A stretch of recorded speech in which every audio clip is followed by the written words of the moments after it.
सरोज अपने छोटे बेटे चंदन की शादी देविका के साथ तय कर देती है, लेकिन शादी गर्मियों के मौसम में होनी थी, तो शादी की तैयारियां भी उसी हिसाब से होती है। रेणुका बहू, आज हमें चंदन और देविका की शादी की शॉपिंग पर जाना है, तो घर का काम जल्दी जल्दी खत्म कर ले बेटा। ठीक है मम्मी जी, बस 2 घंटे में सारे काम खत्म कर लूंगी, फिर हम मार्केट चलेंगे। रेणुका घर का काम खत्म करने के बाद सरोज के साथ बाजार जाती है, जहां दोनों शादी की शॉपिंग करते हैं। रेणुका बहू, देख तो ये लहंगा देविका के लिए कैसा रहेगा। मम्मी जी, लहंगा काफी हल्का है, इसका रंग भी चटकनी है। रेणुका बहू, गर्मियां भी तो भयंकर पड़ रही है, इस भीषण गर्मी में देविका भारी और गहरे रंग का लहंगा कैसे संभाल पाएगी, उसे बहुत गर्मी लगेगी।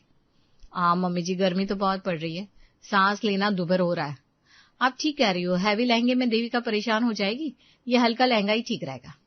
सरोज अपनी छोटी बहू देविका के लिए हल्की साड़ियां, हल्के सूट और हल्के गहने खरीदती है, ताकि देविका को ज्यादा गर्मी ना लगे। शॉपिंग के बाद दोनों सास बहू घर आ जाती हैं। सरोज सबको शॉपिंग का सामान दिखाती है। ये देखिए, देविका के लिए लहंगा, साड़ी, सूट और गहने ले आई हूँ। मम्मी जी, मेकअप का सामान तो रह गया। अरे वो हम कल ले लेंगे। राजू, चंदन और पवन सरोज की शॉपिंग में लाया हुआ सामान देखते हैं। देविका के लिए इतनी हल्की साड़ी और सूट लेने की क्या जरूरत थी, नई दुल्हन पर तो भारी कपड़े जचते हैं। तुमने जयमाला का लहंगा भी काफी हल्का ले लिया। भला अपनी शादी में कौन दुल्हन इतने हल्के कपड़े पहनती है। और गहने भी इतने हल्के वाले लिए है माँ। तुम चंदन की शादी में पैसे बचाने की सोच रही हो क्या? अरे मैं पैसे बचाने की नहीं सोच रही हूँ, बल्कि देविका के भले के लिए सोच रही हूँ। अब देख, तेरी और रेणुका की शादी ठंड के मौसम में हुई थी, तब भारी कपड़े और गहने पहने जा सकते थे, लेकिन चंदन और देविका की शादी गर्मियों में हो रही है। जरा सोच, बहू जब भारी भारी साड़ियां और गहने पहनेगी तो उसे कितनी गर्मी लगेगी, बेचारी का पसीने से बुरा हाल हो जाएगा। हाँ माँ, बात तो तुम सही कह रही हो, गर्मियों में हैवी मेकअप भी जल्दी खराब हो जाते हैं। देविका के लिए इतनी गर्मी में भारी भारी चीजों को संभालना मुश्किल हो जाएगा। बेचारी गर्मी में शादी की रस्में ही किसी तरह निभा ले, इसलिए मैं उसके लिए हल्के गहने और कपड़े लाई हूँ। अच्छा, तो ये बात है। सास हो तो तुम्हारे जैसी, जिसने अपनी होने वाली बहू का इतना ख्याल रखा, वरना कौन सास अपनी बहू के लिए इतना सोचती है। मैं तो अपनी बहुओं को अपनी बेटी जैसे मानती हूँ, उन्हें भी तो आराम मिलना चाहिए। दूसरे दिन सरोज रेणुका के साथ बाजार जाती है और देविका के लिए मेकअप प्रोडक्ट्स भी हल्के वाले खरीदती है। इधर देविका के घर में भी शादी की तैयारियां चल रही थी। देविका अपनी शादी को लेकर काफी एक्साइटेड थी। वो सोचती कि ऐसा लहंगा पहनेगी, वैसी साड़ी पहनेगी। शादी से पहले देविका अपने ससुराल वालों से फोन पर बातें भी किया करती थी। एक दिन वो रेणुका को फोन करती है। हेलो भाभी, कैसी हो आप? मैं बिल्कुल ठीक हूँ देविका, तुम कैसी हो? शादी की तैयारियां हो गई? हाँ भाभी, शादी की तैयारियां कर रही हूँ। मैं तो बहुत एक्साइटेड हो रही हूँ। शादी में पहली बार लहंगा पहनूंगी ना, साड़ी गहने सब पहली बार पहनूंगी, कितना अच्छा लगेगा। अच्छा भाभी, आप अपनी शादी की कुछ तस्वीरें भेजो ना, मैं भी तो जरा देखूं मेरी जेठानी दुल्हन के रूप में कैसी लग रही थी। मैं तस्वीरें भेज देती हूँ, लेकिन मुझे इतना पता है कि दुल्हन के रूप में तुम मुझसे कहीं ज्यादा सुंदर लगेगी। ओह भाभी, आपने बस ऐसे ही मेरी तारीफ कर दी हो। अच्छा चल, मैं अपनी तस्वीरें भेजती हूँ, तो खुद ही देख ले। रेणुका देविका को अपनी शादी की कुछ तस्वीरें भेजती है, जिसमें जयमाला की तस्वीरें, फेरों की तस्वीरें और शादी के बाद की कुछ रस्मों की तस्वीरें होती है। देविका जब वो तस्वीरें देखती है, वाह यार, रेणुका भाभी का लहंगा तो काफी खूबसूरत है, काफी हैवी भी लग रहा है। इनके गहने भी काफी हैवी है, इन्हें पहनकर रेणुका भाभी कितनी सुंदर लग रही है। इसका मतलब मेरे लिए भी ऐसी हैवी लहंगा और हैवी गहने आएंगे। मैं भी इतनी सुंदर लगूंगी। मेरे ससुराल वाले तो काफी दिलवाले हैं। देविका रेणुका की कुछ और तस्वीरें देखती है। रेणुका भाभी की फेरों वाली साड़ी भी काफी भारी है। शादी के बाद की रस्मों में भी सासू माँ ने इन्हें भारी भारी साड़ियां दी है। ओह माय गॉड, इनके सूट भी काफी हैवी है, मोती और जरी गोटे वाले। मेरी सास को पता है कि नई दुल्हन को कैसे कपड़े दिए जाते हैं। मेरे लिए भी ऐसे कपड़े आएंगे, इन्हें पहनकर मैं परी जैसी लगूंगी। रेणुका भाभी सच कह रही थी, मैं उनसे सुंदर ही दिखूंगी। चंदन तो मुझे देखकर मुझ पर फिदाई हो जाएंगे। रेणुका के कपड़े और गहने देखकर देविका के पैर जमीन पर नहीं टिकते थे। वो अपनी सहेलियों को फोन करके बताना शुरू कर देती है। चारू, तुझे पता है मेरी सासू माँ मेरे लिए खूब भारी भारी साड़ियां, लहंगा और गहने भेजने वाली है। अच्छा, तुझे किसने बताया? अरे बताना किसने है, मैंने मेरी जेठानी की शादी की तस्वीरें देखी है। उसमें रेणुका भाभी ने काफी हैवी कपड़े और गहने पहने हैं, जो काफी महंगे भी लग रहे हैं। अब जब उन्होंने रेणुका भाभी को हैवी कपड़े और गहने दिए हैं तो मुझे भी तो देंगे ना वैसे ही। मेरे साथ भेदभाव थोड़ी ना करेंगी। सो लकी यार, भारी लहंगे और गहनों में तेरी तस्वीर भी बहुत अच्छी आएंगी। हाँ, मैंने तो अभी से कैमरामैन को कह दिया है, मेरी तस्वीरें बहुत ध्यान से खींचे, एक एक तस्वीर अच्छी आनी चाहिए। आखिर लाखों के कपड़े और गहने तस्वीरों में ही लाखों के दिखने चाहिए ना। इस तरह देविका अपनी सहेलियों के साथ अपनी खुशियां बांटती है। वो निशा को फोन करती है। हाय निशा, कैसी है तू? मैं बिल्कुल ठीक हूँ, तेरी शादी का इंतजार कर रही हूँ। तो बता, शादी की तैयारियां हो गई क्या? पार्लर वाली को बोल दिया क्या? अरे मैंने सब सेट कर लिया है, तुझे बहुत जरूरी बात बताने के लिए फोन किया है। कौन सी जरूरी बात? अपनी शादी पर मैं ऐसा लहंगा और गहने पहनने वाली हूँ जैसा तूने पहले कभी देखा भी नहीं होगा। अच्छा, ऐसा क्या खास है तेरे लहंगे और गहनों में? मेरी सासू माँ मेरे लिए सबसे भारी और महंगा महंगा लहंगा भेजने वाली है, और मेरे गहने तो उन्होंने खास ऑर्डर करके बनवाया है, खूबसूरत और महंगे। तू देखेगी तो देखती रह जाएगी। चले, ये तो बहुत खुशी की बात है। तू बड़ी खुशकिस्मत है, तुझे इतना प्यार करने वाला ससुराल मिला। हाँ यार, चल मैं फोन रखती हूँ, मुझे अभी और काम करना है। अभी मैंने डिजाइन चूज करने के लिए मेहंदी वाली और नेल आर्ट वाली को भी बुलाया। अब कपड़े और गहने के हिसाब से ही मेहंदी और बाकी चीजें वैसी ही हैवी होनी चाहिए ना। देविका फोन रख देती है और अपनी तैयारियों में जुट जाती है। मेहंदी और नेल आर्ट बनाने वाली लड़कियां उससे मिलने आई थी। वे उसे अपनी अपनी डिजाइन दिखाती है। नहीं नहीं, ये मेहंदी नहीं चलेगी, मुझे अपने दोनों हाथों में कोहनी तक हैवी मेहंदी लगवानी है और दोनों पैरों में भी मेहंदी लगवानी है। मेरी मेहंदी मेरे लहंगे के हिसाब से होनी चाहिए। मेरे दोनों हाथों और दोनों पैरों पर मेहंदी इतनी सारी होनी चाहिए कि किसी को मेरे हाथ और पैर दिखाई ना दे, सिर्फ मेहंदी ही मेहंदी दिखाई दे। देविका की एक्साइटमेंट उबाल ले रही होती है। कुछ दिन बीत जाते हैं। देविका और चंदन की शादी के दिन नजदीक आ रहे थे और उसके इंतजार की घड़ियां अब खत्म होने वाली थी। उसके ससुराल से उसका लहंगा, कपड़े और गहने सब भिजवाए जाते हैं।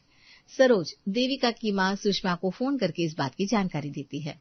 बहन जी, हमने देविका के कपड़े, गहने और लहंगा पवन के हाथ भिजवा दिया है। ठीक है बहन जी, देविका देखेगी तो बहुत खुश हो जाएगी। वो कपड़ों और गहनों का बहुत बेसब्री से इंतजार कर रही है।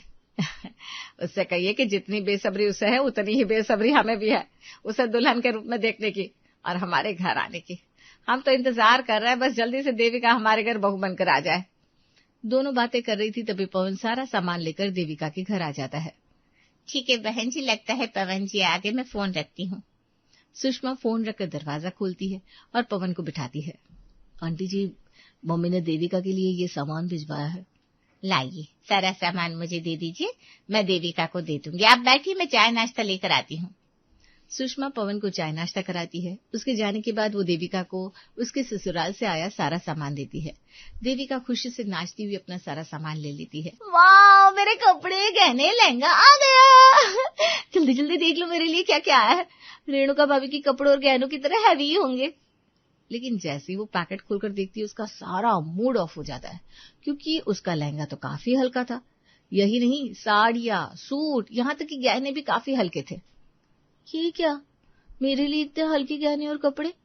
रेणुका भाभी के कपड़े और गहने तो काफी भारी थे, उनके लिए कुछ और, मेरे लिए कुछ और। मेरे ससुराल वालों ने मेरे साथ ऐसा क्यों किया? देविका का मन छोटा हो जाता है। वो अपना मुंह बना लेती है और सारा सामान एक कोने में रख देती है। क्या बात है देविका बेटा, तुझे तेरे कपड़े और गहने अच्छे नहीं लगे क्या? माँ, मैंने सोचा नहीं था कि मेरे ससुराल वाले मेरे साथ भेदभाव करेंगे। मेरे लिए इतने हल्के कपड़े गहने भेजे और मेकअप का सामान भी हल्का भेजा है, जबकि मैंने खुद रेणुका भाभी की शादी की तस्वीरें देखी थी जिसमें उन्होंने काफी भारी लहंगा, भारी गहने और भारी भारी साड़ियां पहनी हुई थी। इन लोगों ने मेरे साथ ऐसा क्यों किया? मैंने इनका क्या बिगाड़ा था? अरे तो अपना दिल छोटा मत कर बेटा, हम तुझे तेरी पसंद के कपड़े दिलाएंगे बस। लेकिन वो मेरे ससुराल की तरफ से जो आया है वो मुझे पसंद नहीं है। अब जो आया है तुझे वही पहनना पड़ेगा बेटा, हम इन्हें बदल तो नहीं सकते।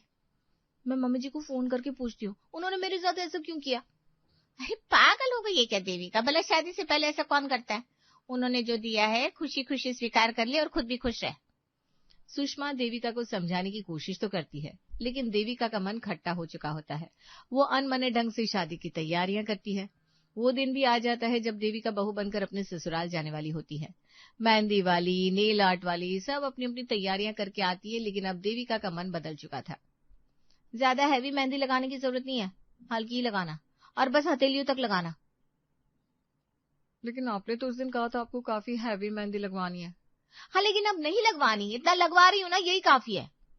इसी तरह देविका नेल आर्ट भी काफी हल्का वाला करवाती है। ससुराल से आए हल्के कपड़े, हल्के मेकअप और हल्के गहने पाकर देविका खुश तो नहीं थी, लेकिन उसे उन्हीं कपड़ों और गहनों में शादी की सारी रस्में निभानी पड़ती है। देविका और चंदन की शादी हो जाती है और देविका बहू बनकर ससुराल आ जाती है, जहां सरोज और रेणुका उसका स्वागत करती है। देविका बहू, नए घर में तुम्हारा स्वागत है। अपने कमरे में चलो और कपड़े बदल कर आराम कर लो। कपड़े बदल लो तो ऐसे बोल रही है जैसे मेरे लिए 20 किलो का लहंगा और लाखों के गहने भेज दिए हो। इतने हल्के कपड़े और गहनों को भी बदलना पड़ेगा क्या? बहरहाल देविका सरोज से कुछ नहीं कहती। रेणुका उसे उसके कमरे में ले जाती है, जहां वो अपने कपड़े बदल लेती है। इतने हल्के कपड़े और गहने पहनकर दुल्हन वाली फील ही नहीं आ रही। इससे तो अच्छा होगा कि मैं साधारण कपड़े ही पहन लूं। देविका अपने कपड़े बदलकर बैठ जाती है। कुछ देर के बाद चंदन कमरे में आता है तो देविका उससे भी सीधे मुंह बात नहीं करती। देविका, तुम थक गई होगी, तुम्हें रिफ्रेशमेंट के लिए कुछ चाहिए? कोल्ड ड्रिंक वगैरह कुछ लाऊं? नहीं चाहिए मुझे कुछ भी। ठंडा पानी लाओ? कहा ना नहीं चाहिए मुझे नई दुल्हन वाला ट्रीटमेंट भी नहीं चाहिए। क्या बात है, तुम ऐसे क्यों बात कर रही हो? कुछ नहीं, बस ऐसे ही। लगता है तुम काफी थकान फील कर रही हो, तुम थोड़ी देर सो जाओ, तुम्हें आराम मिलेगा। ये कहकर चंदन तो सो जाता है, लेकिन देविका को नींद नहीं आती। वो मन ही मन कूद रही थी। जिंदगी में एक बार शादी होती है, मैंने कितने सपने देखे थे कि अपनी शादी में भारी लहंगा और भारी गहने पहनूंगी। अपनी सहेलियों को भी बता दिया था कि मेरे ससुराल से भारी कपड़े भारी गहने आ रहे, लेकिन आया क्या? ये हल्के हल्के कपड़े और गहने। मेरी सहेलियों ने भी देखा होगा तो क्या सोचा होगा? मैं झूठी डिंगियां आंक रही थी।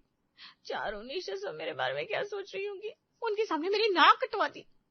बिस्तर पर लेटी देविका ये सब सोचकर अपने आप को दुखी कर रही होती है। उधर इन सब बातों से अनजान उसके ससुराल वाले उसके आने से काफी खुश होते हैं। धीरे धीरे दिन गुजर रहे होते हैं। देविका को हमेशा यही लगता है कि उसके और रेणुका के बीच में भेदभाव किया गया है। कुछ दिन में गर्मियों का मौसम जाने वाला होता है। ठंड के मौसम में शादियों का नया सीजन शुरू हो जाता है। देविका को शादियों में जाने का मौका मिलता है। एक दिन उसके पास उसकी सहेली निशा की शादी का न्योता आता है। चंदन, मेरी सहेली निशा की शादी है, उसने हमें शादी में बुलाया है। वहाँ मेरी और भी सहेलियां आएंगी। मैं शादी में जाना चाहती हूँ, इसी बहाने सहेलियों से मिलना भी हो जाएगा। हाँ, क्यों नहीं। कब है शादी? अगले हफ्ते की 10 तारीख को। ठीक है, तो हम दोनों शादी में जरूर चलेंगे। ये लो कुछ पैसे, तुम अपनी सहेली के लिए कुछ अच्छा सा गिफ्ट खरीद लेना। चंदन देविका को 5,000 रुपए देता है। दूसरे दिन देविका अपनी सहेली के लिए गिफ्ट खरीदती है और 10 तारीख को दोनों पति पत्नी निशा की शादी में जाते हैं, जहां वो देखते हैं कि निशा ने तो काफी भारी लहंगा और भारी गहने पहने हुए थे। अब देविका को ये कौन समझाए कि ठंड का मौसम शुरू हो चुका था। भाई, निशा के ससुराल वाले कितने अच्छे हैं। बहू के घर आने की खुशियां निशा के कपड़ों और गहनों से झलक रही है। निशा का लहंगा कितना भारी है और उसके गहने तो देखो कितने खूबसूरत और हैवी है। निशा तो बिल्कुल रानी लग रही है। इसके ससुराल वालों ने दिल खोलकर पैसे खर्च किए। एक मेरे ससुराल वाले जिन्होंने मेरी शादी बस ऐवे ही कर दी, सब सस्ते में निपटा दिया। देविका की नजरें निशा के लहंगे और गहनों से नहीं हट रही थी। तभी शादी में उसकी दूसरी सहेलियां भी आ जाती है। हाय देविका, कैसी है तू? हाँ, बिल्कुल ठीक हूँ। वाह चारू, तूने कितना भारी नेकलेस पहना है। पूरे 3 तोले का है। और तेरे कंगन झुमके ये भी 3 तोले के ही लग रहा है। तेरी साड़ी भी कितनी हैवी है। ये सब मेरी सासू माँ ने दिया है। उन्हें बड़ा शौक है कि उनकी बहू भारी भारी साड़ियां और गहने पहने। चारू की बात सुनकर देविका बड़ी मायूसी के साथ जवाब देती है। अच्छा, बहुत लकी है रे तू बता, तेरी सासू ने तुझे क्या क्या दिया? अब देविका सोचती है चारू को कैसे बताए कि उसकी सासू माँ ने उसे वैसा कुछ भी नहीं दिया जैसा कि उसे उम्मीद थी। वो बात को टालने की कोशिश करती है। अरे चलना, कुछ खाते हैं, मुझे भूख लग रही है। हाँ चल। देविका चारू के साथ खाने पीने के स्टॉल पर चली जाती है, लेकिन उसका मन तो कहीं और होता है। वो मन ही मन सोचती है कि सारी लड़कियों को उसके ससुराल वालों ने अच्छे अच्छे कपड़ों और गहनों से भर दिया है। एक मेरे ही ससुराल वालों ने मेरे साथ गलत किया है। देविका पूरी शादी बस अपनी सहेलियों के कपड़े और गहने देखती रहती है और खुद से कंपेयर करती है। मेरी शादी में मेरे ससुराल वालों ने 2-3 लाख से ज्यादा के कपड़े और गहने नहीं दिए होंगे। लहंगा भी 10-15 हजार रुपए से ज्यादा का नहीं लग रहा है। देविका के मन में ये बात घर कर जाती है कि उसके साथ उसके ससुराल वालों ने भेदभाव किया है और धीरे धीरे ये बात अब सामने उभर कर आने लगती है। एक दिन देविका और रेणुका दोनों टीवी देख रहे थे, तभी वहां सरोज आ गई। अच्छा हुआ तुम दोनों एक साथ मिल गए, मुझे तुम दोनों से जरूरी बात करनी है। क्या बात है मम्मी जी? अरे करवा चौथ आ रहा है, तुम दोनों अपने लिए शॉपिंग कराओ। सरोज दोनों बहुओं को 10-10 हजार रुपए देती है। तभी वहां घर के बाकी सदस्य भी आ जाते हैं। रेणुका पैसे रख लेती है। शाम हो गई है, मैं सबके लिए चाय बनाकर लाती हूँ। रेणुका चाय बनाने चली जाती है। तभी देविका अपना मुंह बनाकर 10,000 में से 5,000 रुपए सरोज को वापस कर देती है। मम्मी जी, ये 5,000 रुपये आप रख लीजिए, मुझे नहीं चाहिए। क्यों बहू, तुझे शॉपिंग नहीं करनी है क्या? शॉपिंग कर लूंगी मम्मी जी, मुझे तो कम पैसों में ही शॉपिंग करनी है। रेणुका भाभी की तरह मैं भारी कपड़े लेकर क्या करूंगी? मेरा तो हल्के कपड़े में काम चल जाएगा ना। तुम ऐसे बात क्यों कर रही हो देविका बहू? तुम दोनों बहुओं हमारे लिए एक बराबर हो। तुम दोनों एक जैसी ही शॉपिंग करोगी, कोई किसी से कम या ज्यादा नहीं करेगा। हम दोनों एक बराबर तो नहीं है पापा जी। इस घर में रेणुका भाभी को ज्यादा प्यार मिलता है, मुझे उतना प्यार नहीं मिलता। ये तू क्या कह रही है बहू? हमने तुझमें और रेणुका में कभी भेदभाव नहीं किया। भेदभाव तो हुआ है ना मम्मी जी, बहुत बड़ा भेदभाव हुआ है। तभी तो रेणुका भाभी की शादी में भारी लहंगा, भारी साड़ियां, सूट भारी, गहने भारी सब भेजा गया था। और मेरी शादी में मेरे लिए क्या भेजा गया? इतने हल्के कपड़े और हल्के गहने भेजे गए कि किसी को अपनी शादी की तस्वीरें भी नहीं दिखा सकती। तभी रेणुका चाय लेकर आती है। देविका, हमने तुम्हारे साथ कोई भेदभाव नहीं किया। मम्मी जी ने जानबूझकर तुम्हारे लिए हल्के कपड़े और हल्के गहने लिए, क्योंकि तुम्हारी और चंदन की शादी गर्मियों के मौसम में हुई थी। मम्मी जी ने तो उल्टा तुम्हारे बारे में सोचा कि गर्मी के मौसम में तुम्हें भारी कपड़ों और गहनों में कितनी दिक्कतें आएंगी, तुम्हें शादी की रस्में निभाने में कितनी मुश्किल होगी, इसीलिए उन्होंने तुम्हारे लिए हल्के गहने और कपड़े भिजवाए। और अब तो गर्मियां खत्म हो गई है, मेरे लिए तो अब भी भारी गहने और भारी कपड़े नहीं लिए गए। किसने कहा हमने तेरे लिए भारी गहने और भारी कपड़े नहीं रखे? हमने तेरे लिए भारी गहने भी बनवा कर रखे हैं और भारी कपड़े भी लेकर रखे हैं। तो मुझे बताया क्यों नहीं? तूने कभी पूछा क्यों नहीं? इसलिए हमने तुझे बताया नहीं। तूने पूछा होता तो बता देते। सास की बात सुनकर देविका चुप हो जाती है। सरोज उठकर अपने कमरे में जाती है और अपनी अलमारी से कुछ गहने और कपड़े लाकर देविका को देती है। ये ले देविका बहू, ये मैंने तेरे लिए रखा था। देविका गहने और कपड़े देखकर बहुत खुश हो जाती है, क्योंकि दोनों ही उसकी मर्जी के मुताबिक हैवी थे। मधु के घर में शादी की चहल पहल शुरू हो चुकी थी। कहीं साड़ियां रखी थी तो कहीं शगुन के लिफाफे, लेकिन घर की होने वाली दुल्हन गायब थी। अरे उर्मिला, हमारी बिटिया रानी कहाँ है? आज भी खाने की टेबल पर नहीं दिख रही। शादी को अब बस 1 महीना ही बचा है। सोचा था कि थोड़े दिन हमारे साथ सुकून से बैठकर खाना खाएगी, बातें करेगी, पर वो तो ईद का चांद हो गई है। क्या बताऊं जी, आपकी लाडली को फुर्सत मिले तब ना। सुबह 7 बजे निकल जाती है साउथ इंडियन कुकिंग क्लास के लिए, फिर 10 बजे से उसकी इटालियन क्लास शुरू होती है, और अभी फोन आया था कि वो सीधे चाइनीज और कॉन्टिनेंटल क्लास के लिए जा रही है। बाप रे, इतनी क्लासेस! और ये शादी कर रही है या कोई रेस्टोरेंट खोल रही है? वही तो मैं भी कह रही हूँ, ना पार्लर जा रही है ना शॉपिंग कर रही है, बस दिन भर करछी और कढ़ाई में लगी रहती है। मेरी तो सुनती ही नहीं है, कहती है मम्मी मुझे परफेक्ट बनना है। अब भला इतना भी क्या परफेक्ट बनना कि अपनी ही शादी की शॉपिंग छोड़कर बैठ जाए। अभी उर्मिला जी बड़बड़ा ही रही थी कि तभी बाहर का दरवाजा खुला और मधु आंधी तूफान की तरह अंदर आई। उसके कंधे पर एक बड़ा सा बैग था और हाथ में एप्रन। मम्मी जल्दी से खाना लगा दो प्लीज, मेरे पास सिर्फ 15 मिनट है। 2:30 बजे मेरी स्वीट डिश और डिजर्ट की स्पेशल क्लास है। आज वो लोग पाइनएप्पल पुडिंग और रसमलाई केक सिखाने वाले हैं, मैं मिस नहीं कर सकती। बेटा थोड़ा सांस तो ले लो, इधर आ बैठ। मधु, तू इतनी भाग दौड़ क्यों कर रही है? शादी के घर में दुल्हन आराम करती है, उपटन लगवाती है, और तू है कि हलवाई बनी घूम रही है।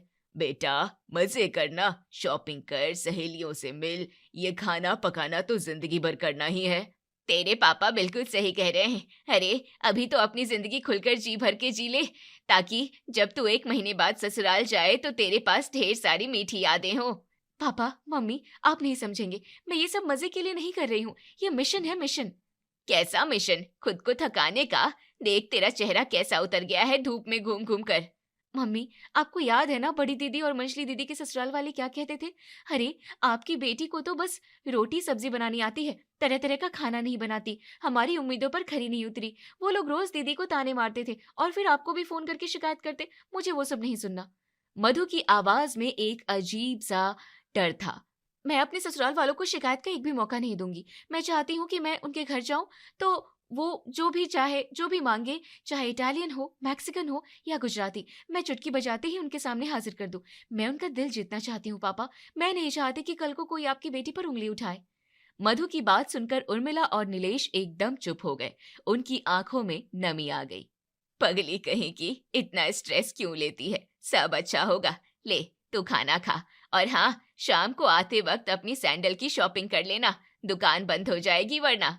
हाँ मम्मी, पक्का। बस आप देखना, अतुल और उनके घर वाले मेरी कुकिंग के दीवाने हो जाएंगे। मधु ने जल्दी से खाना खत्म किया और बाय बोलकर अगले मिशन पर निकल गई। ऐसे ही दिन बीते। कुछ दिनों बाद मधु की शादी हुई और वो अपने ससुराल आ गई। शादी के अगले दिन सुबह नहा धोकर वो किचन में गई। वाह, कितना बड़ा किचन है। आज मेरी पहली रसोई है। शगन का हलवा तो बनेगा ही, लेकिन सिर्फ हलवा नहीं। नहीं नहीं, वो तो बहुत कॉमन है। मैं तो प्रोफेशनल शेफ हूँ, मुझे अपनी सारी ट्रेनिंग दिखानी होगी।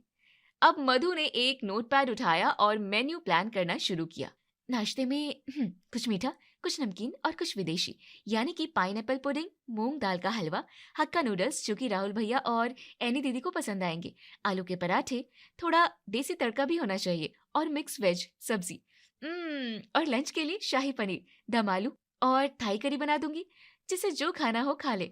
कोई ये नहीं कह पाएगा कि बहू को वैरायटी नहीं आती। मधु ने कमर कसी, एप्रन पहना और एक योद्धा की तरह काम पर लग गई। 4 गैस बर्नर एक साथ जल रहे थे। एक पर हलवा, दूसरे पर नूडल्स, तीसरे पर सब्जी और चौथे पर पुडिंग की तैयारी। किचन से ऐसी खुशबू आ रही थी जैसे घर में शादी का लंगर बन रहा हो। बस 2 घंटे और, फिर देखना कैसे घर वाले मेरी तारीफों की पुल बांधते हैं। वो कहेंगे ऐसी बहू तो नसीब वालों को मिलती है। बेचारी मधु, उसे अंदाजा भी नहीं था कि जिस घर को वो नसीब वाला समझ रही थी, उस घर के लोगों का पेट चिड़िया जितना था। सुबह के 8 बज चुके थे। डाइनिंग टेबल किसी 5 स्टार होटल के बुफे की तरह सजी थी। मधु सबका वेट कर रही थी। थोड़ी देर में सभी टेबल पर नाश्ता करने आ गए। हे भगवान, मधु बेटा, ये सब क्या है? आज घर में कोई किटी पार्टी है क्या? क्या मोहल्ले वालों को दावत दी है? अरे नहीं मम्मी जी, ये तो बस नाश्ता है। मैंने सोचा आज मेरा यहाँ पहला दिन है तो सबकी पसंद का कुछ न कुछ बना दूं। राहुल भैया के लिए नूडल्स हैं, पापा जी के लिए हलवा है और आपके लिए मिक्स वेज। और हाँ, ये पाइनएप्पल पुडिंग तो मेरी स्पेशलिटी है। लीजिए ना, ठंडा हो रहा है। बेटा, तेरी मेहनत की दाद देता हूँ, पर इतना सारा खाना, हम लोग तो सुबह बस पराठा सब्जी लेते हैं। ये चाइनीज वाइनीज सुबह सुबह कौन खाएगा? पेट भारी हो जाएगा बेटा। भाभी, ये बहुत टेस्टी दिख रहा है, पर सुबह 8 बजे नूडल्स? मेरा तो पेट अभी से गुड़गुड़ कर रहा है। मैं तो बस एक टोस्ट लूंगा, कॉलेज के लिए लेट हो रहा हूँ। मधु का चेहरा उतर गया। उसने अतुल की तरफ उम्मीद से देखा। मधु यार, तुमने कमाल कर दिया, पर मुझे ऑफिस भागना है। मैं बस ये पुडिंग खा लेता हूँ। वाह, बहुत बढ़िया है, पर अब मैं चलता हूँ, बाय। अतुल भाग गया। राहुल और एनी ने भी बस नाम मात्र का खाना खाया। थैंक यू भाभी बोलकर कॉलेज निकल गए। मैना जी और शैलेश जी ने भी बस एक एक पराठा खाया और मधु को आशीर्वाद देकर उठ गए। थोड़ी देर में शैलेश जी दुकान चले गए थे। मधु बेटा, दोपहर का खाना मत बनाना, हम लोग लंच नहीं करते, तुम्हें कुछ खाना हो तो बना सकती हो। ऐसा कहकर वो भी अपने पार्लर के लिए निकल गई। अब मधु घर में बिल्कुल अकेली थी। उसका लंच बनाने का प्लान धरा का धरा रह गया था। ये क्या हो गया? मैंने तो सोचा था सब उंगलियां चाटते रह जाएंगे। यहाँ तो किसी ने ठीक से देखा भी नहीं। मेरे पापा तो नाश्ते में ही 4 पराठे खा लेते थे, और यहाँ सुबह नूडल्स कौन खाएगा? सब काम पर चले गए। अब ये शाही पनीर किसको खिलाऊं? दीवारों को? मेरे तो सारे सपने चूर चूर हो गए। इतनी कुकिंग क्लासेस, इतनी मेहनत, सब बेकार। मधु ने भारी मन से किचन समेटा, झाड़ू पोछा किया, फिर बची हुई पुडिंग खुद ही खा ली, क्योंकि उसे फेंकने का मन नहीं था। लेकिन मधु हार मानने वालों में से नहीं थी। कोई बात नहीं, लंच नहीं खाया तो क्या हुआ? रात का डिनर तो सब साथ में करेंगे। रात को मैं ऐसा खाना बनाऊंगी कि ये लोग डाइट वाइट सब भूल जाएंगे। शाम ढल चुकी थी। मधु ने फिर से कमर कसी और रात को खाने की तैयारी शुरू कर दी। उसने दाल मखनी, जीरा राइस और भरवा भिंडी बनाई। उसे यकीन था कि दिन भर के भूखे लोग रात को तो टूट पड़ेंगे। शाम के 7 बजे राहुल और एनी कॉलेज से लौटे। आ गए आप लोग? फ्रेश हो जाओ, मैं खाना लगाती हूँ। आज स्पेशल दाल मखनी बनी है। नहीं भाभी, प्लीज खाना नहीं। आज कॉलेज कैंटीन में बहुत कुछ खा लिया था। आप बस थोड़े से फ्रूट्स काट दीजिए, पपाया, एप्पल वगैरह, बस वही खाएंगे। हाँ भाभी, मुझे भी बस फ्रूट्स दे दो, रात को भारी खाना खाकर नींद नहीं आती। मधु का मुंह खुला का खुला रह गया।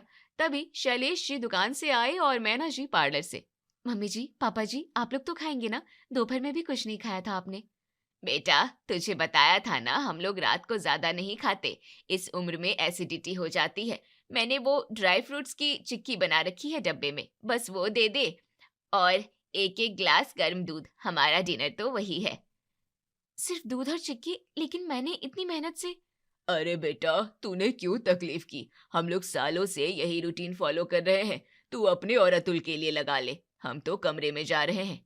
हाँ, सुबह के लिए सबके लिए बादाम और अखरोट भिगो देना, सुबह सुबह सब वो जरूर खाते हैं। जी मम्मी जी। सभी लोग अपने अपने कमरों में चले गए। डाइनिंग टेबल पर फिर से खामोशी थी। मधु ने दाल मखनी की तरफ देखा। उसे लगा जैसे दाल भी उसे घूर कर कह रही हो कि अब मेरा क्या होगा। अब उसकी सारी उम्मीदें सिर्फ अतुल पर टिकी थी। कुछ देर बाद अतुल घर आया। उसका चेहरा थका हुआ था, टाई ढीली थी और आंखों में नींद भरी थी। अरे आप आ गए, बहुत देर कर दी आज। जल्दी से हाथ मुंह धो लीजिए, मैं खाना गर्म कर देती हूँ। आज मैंने बहुत प्यार से स्पेशल थाली तैयार की है। उफ, आज ऑफिस में बहुत काम था मधु, जान निकल गई। यार खाना रहने दो, इतनी रात को मुझसे नहीं खाया जाएगा। पेट एकदम भरा भरा लग रहा है। कैंटीन में चाय समोसा हो गया था शाम को। क्या खाना नहीं खाएंगे? लेकिन अतुल, मैंने इतनी मेहनत से। अरे थोड़ा सा तो चख लीजिए, दाल मखनी है, शाही पनीर है। मधु प्लीज जिद मत करो, रात को भारी खाना खाकर मुझे नींद नहीं आती और कल सुबह जल्दी मीटिंग है। एक काम करो, बस एक ग्लास गर्म दूध दे दो, वही पीकर सो जाऊंगा, उससे थकान भी मिट जाएगी। सिर्फ दूध? ये कैसा घर है? सास ससुर दूध पीते हैं, पति दूध पीता है, देवर ननद हवा खाकर रहते हैं। क्या मैं किसी गौशाला में ब्याही गई हूँ जहाँ सब दूध पर जिंदा है? मैंने तो सोचा था अच्छे अच्छे आइटम खिलाकर इम्प्रेस करूंगी, पर यहाँ तो अलग ही कहानी चल रही है। ठीक है, लाती हूँ दूध। Thank you.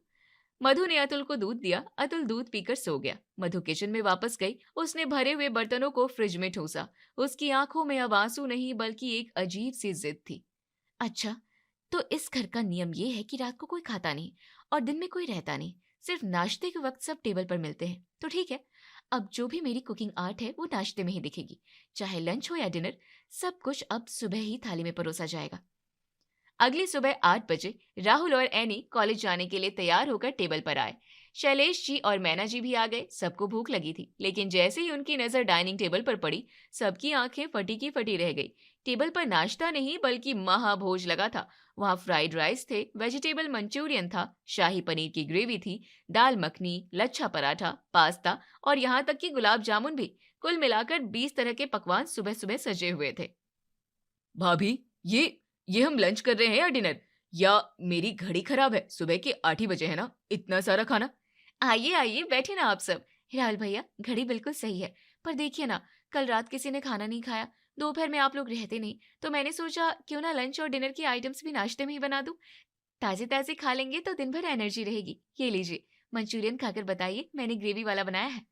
अरे बेटा, सुबह सुबह मंचूरियन, पेट में आग लग जाएगी। हल्का फुल्का उपमा या पोहा नहीं बना सकती थी? या कोई एक दो आइटम बना लेती अच्छा सा। इतना कुछ बनाने की क्या जरूरत थी? हमारा पेट है, कुआं नहीं। मम्मी जी, मैंने कल रात से तैयारी की है, सारी सब्जियां काटी, ग्रेवी बनाई। अब क्या मैं इसे फेंक दूं? प्लीज मेरी खुशी के लिए खा लीजिए। आप लोग मेरी कुकिंग की तारीफ भी नहीं करते, क्या मैं इतनी बुरी हूँ? अरे नहीं नहीं बेटा, तू तो बहुत अच्छी है। ला भाई, दे दे थोड़ा सा। आज तो मधु ने प्यार से बनाया है, हम सब खाएंगे। और आज पेट तो गया काम से। अतुल प्लीज, मेरे लिए आप भी खाइए ना। देखिए मैंने कितनी सारी अच्छी अच्छी डिशेस बनाई हैं। पापा जी मेरे लिए खा रहे हैं ना, तो आप भी खा सकते हैं ना। प्लीज आप सब खाइए ना, आखिर एक टाइम तो आप लोग खाते हैं। हाँ हाँ, खाता हूँ। आज तो लगता है पेट ही फूट जाएगा इतना सब खाकर। बेचारे ससुराल वाले मधु के इमोशनल अत्याचार के आगे झुक गए। अतुल ने फ्राइड राइस खाए, राहुल ने जबरदस्ती पास्ता ठूसा और मैना जी ने शाही पनीर के साथ पूरी खाई। सुबह सुबह इतना भारी तेल मसाले वाला खाना खाकर सबका पेट पत्थर जैसा हो गया था। नाश्ते का तांडव खत्म करके सब अपने अपने काम पर निकल गए, लेकिन असली मुसीबत अब शुरू हुई। राहुल क्लासरूम में बैठा था, प्रोफेसर लेक्चर दे रहे थे, लेकिन राहुल का सिर बेंच पर था। राहुल, राहुल गेट अप, मैं यहाँ पढ़ा रहा हूँ और तुम सो रहे हो। Didn't expect this from you. Sorry sir, वो एक्चुअली तबीयत ठीक नहीं लग रही। Extremely sorry. Didn't mean to disrespect you sir. मुझे मालूम है कितनी खराब तबीयत है, नींद आ रही है तो घर जाकर सोना। For now, focus on the class. Okay sir, I'm sorry again sir. पूरी क्लास हंस पड़ी। उधर अतुल अपनी मीटिंग में था, बॉस प्रेजेंटेशन दे रहे थे। अतुल की आंखों में नींद का नशा था। शाही पनीर और लच्छा पराठा अपना असर दिखा रहे थे। उसे बार बार उबासी आ रही थी। अतुल, तुम्हारा क्या इनपुट है? What is your opinion upon the presentation? Sir, fried rice, I mean fried data बहुत अच्छा है। बॉस ने उसे घूर कर देखा। Focus on your work Atul, ध्यान का है तुम्हारा। Fried data, really? Are you in your senses? Sorry sir, मैं करता हूँ ना, डोंट वरी, मेरा ध्यान बस काम पर ही है। लग तो नहीं रहा। खैर, मुझे शाम तक ये काम पूरा चाहिए, बाय हुक और by crook, understood? Yes sir. ये मधु ने तो इतना खिला दिया है कि नींद आ रही है। अतुल के बॉस उसे बोलकर चले गए और वहां मैना जी का हाल भी कुछ ऐसा ही था। वो एक क्लाइंट का फेशियल कर रही थी। अचानक उनके पेट से गुड़गुड़ की आवाज आई और एक जोरदार डकार निकली। मैना जी एकदम शर्मिंदा हो गई। हे भगवान, ये बहू तो मार डालेगी। सुबह सुबह पूरी सब्जी खिला दी। अब ये मेरी डकार की आवाज से यहाँ के लोग मुझ पर हंस रहे हैं। शाम होते होते पूरे परिवार की हालत पस्त थी। उन्हें समझ आ गया था कि मधु का प्यार उनके डाइजेशन के लिए खतरनाक साबित हो रहा है। शाम हो चुकी थी। धीरे धीरे घर के सभी लोग घर वापस आ गए। अतुल पेट पकड़े हुए था। राहुल और एनी के चेहरे पर भी 12 बजे थे।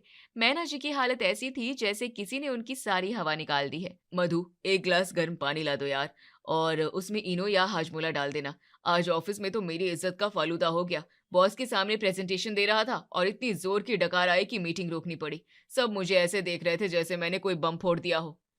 भैया, आपकी तो सिर्फ डकार थी, मुझे तो क्लास से बाहर निकाल दिया गया। प्रोफेसर पढ़ा रहे थे और मुझे नींद आ रही थी। वो बोले, बेटा कॉलेज पढ़ने आते हो या कुंभकर्ण की तरह सोने?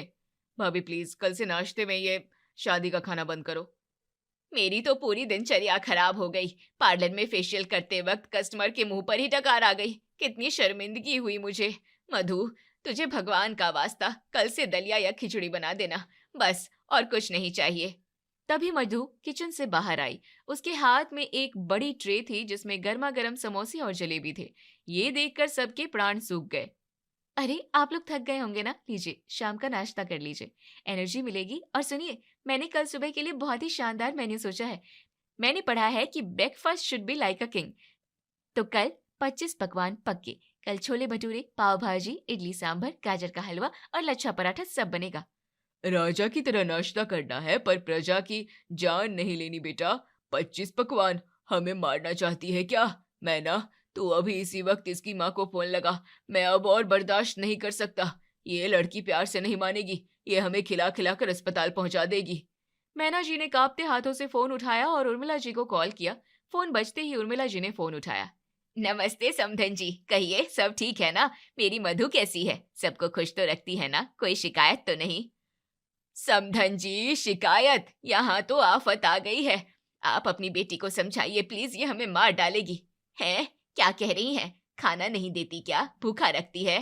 अरे भूखा रखती तो हम जी लेते, ये तो ठूस ठूस कर खिला रही है। आज सुबह इसने नाश्ते में 20 पकवान बना दिए। फ्राइड राइस, मंचूरियन, शाही पनीर, वो भी सुबह 8 बजे। हमारे घर में कोई इतना नहीं खाता। हम सब बीमार पड़ रहे हैं। सबके पेट खराब हो गए हैं। एसिडिटी हो गई है। हम हाथ जोड़ते हैं, प्लीज इसे कहिए कि बस रोटी सब्जी बनाए। हमें 56 भोग नहीं चाहिए। हमारी जान बचा लीजिए।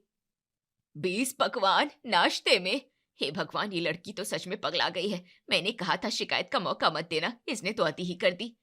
अभी भी ये मान नहीं रही। कल के लिए 25 पकवान की धमकी दे रही है। प्लीज समझाइए इसे। मैना जी ने फोन मधु को दिया। उर्मिला जी ने मधु को डांटा और समझाया और मधु ने बेमन से हामी भर दी। उर्मिला जी ने उसे समझाकर फोन रख दिया और अपने सिर पर हाथ रखते हुए कहा, हे भगवान, ये क्या हो रहा है? बड़ी बेटी के ससुराल से फोन आया था, बहू को खाना बनाना नहीं आता। मंझली बेटी के ससुराल से फोन आया था, बहू रोज एक ही चीज खिलाती है, वैरायटी नहीं बनाती। और अब छोटी वाली, इसके ससुराल वाले रो रहे हैं कि ये इतना अच्छा और इतना ज्यादा खाना बनाती है कि हजम ही नहीं कर पा रहे हैं हम। मतलब समस्या कुकिंग नहीं है, समस्या ससुराल है। कम बनाओ तो ताने, ज्यादा बनाओ तो ताने। बेचारी मधु, उसने कितनी क्लासेस ली, इतनी मेहनत की और नतीजा क्या? एसिडिटी। सही कहा आपने। अब तो मैंने सोचना छोड़ दिया है। मेरी तीनों बेटियों के ससुराल वाले शिकायत करते हैं। समझाना मेरा फर्ज था, समझा दिया। अब अपने ससुराल को कैसे मैनेज करना है ये तो उन्हें ही सोचना होगा। और इस तरह उर्मिला की बात सुनकर नीलेश के चेहरे पर मुस्कान आ गई।